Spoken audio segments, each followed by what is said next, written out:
বিশ্ব ক্রিকেট দেখলো এক নতুন ইতিহাস। বাংলাদেশ হাসলো শেষ হাসি। অজিদের বিপক্ষে প্রথমবারের মতো ওয়ানডে সিরিজ জয়, তাও কিনা এক ম্যাচ হাতে রেখে। এইবার যে কেউ বলতে পারবে না মিরপুরের ধান খেতে সিরিজ জিতেছে বাংলাদেশ, কেননা উইকেট ছিল যথেষ্ট স্পোর্টিং, যেখানে দাপট দেখালেন মুস্তাফিজ, তাসকিন, নাহিদ রানারা। 25 কোটি টাকায় আইপিএলে বিক্রি হওয়া ক্যামেরুন গ্রিন এবং পিএসএল মাতানো অ্যাডাম জাম্পাল আবু সেনদের সিরিজ হারে সাথ দিল এবার টাইগাররা। অজিদের ইনিংস বৃষ্টির কারণে 187 রানে থামলেও বৃষ্টি আইনে টাইগারদের লক্ষ্য দাঁড়ায় 41 ওভারে 192 রানে। আর সেই রান তাড়া করতে নেমেই দলীয় রানের খাতা খোলার আগেই সাজঘরে ফেরেন আগের ম্যাচে অর্ধশতক হাঁকানো ওপেনার তানজিদ হাসান তামিম। সাইফের জায়গায় সুযোগ পাওয়া সৌম্য সরকারকে নিয়ে এদিন জুটি বাঁধেন প্রথম ম্যাচে রান পাওয়া নাজমুল হোসেন শান্ত। বৃষ্টি আইন অনুযায়ী পাওয়ার প্লের 8 ওভার শেষ হবার কিছুটা পরেই এই জুটি পূর্ণ করে 50 রান। শান্ত সৌম্য দুজনই পার্টনারশিপ করে দলকে ব্যাট হাতে নিয়ে যাচ্ছিলেন জয়ের দিকে, তবে দলীয় 86 রানে রিভার্স সুইপ করতে যেয়ে উইকেট দিয়ে আসেন সৌম্য সরকার।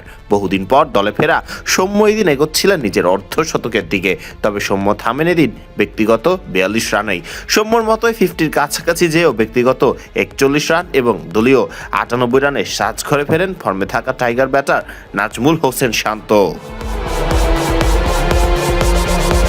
নাজমুল হোসেন শান্ত এবং সৌম্য সরকারের পর সুবিধা করতে পারেননি লিটন দাস নিজেও। লিটন ফিরেন ব্যক্তিগত 21 রানে।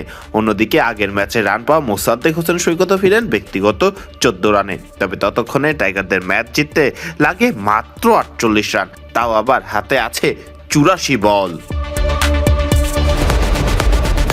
শেষ পর্যন্ত আর অঘটন ঘটেনি, বরং ইতিহাস করে ম্যাচ জিতেছে টাইগাররা। নিজেদের ওয়ানডে ক্রিকেটের ইতিহাসে প্রথমবারের মতো অজিদের সাথে ওয়ানডে সিরিজ জেতার স্বাদ পেল এবার বাংলাদেশ, তাও আবার এক ম্যাচ হাতে রেখেই।